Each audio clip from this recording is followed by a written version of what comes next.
Hi everyone! In this quick tutorial, I will show you how to set the OCR language in the ILovePDF app.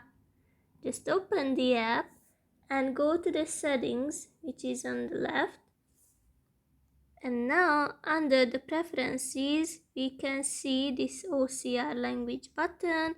Let's click on it and then we can find the language we would like to use for this purposes.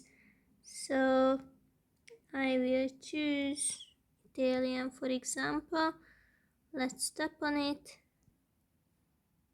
You should press this button, this arrow here, and then tick the language.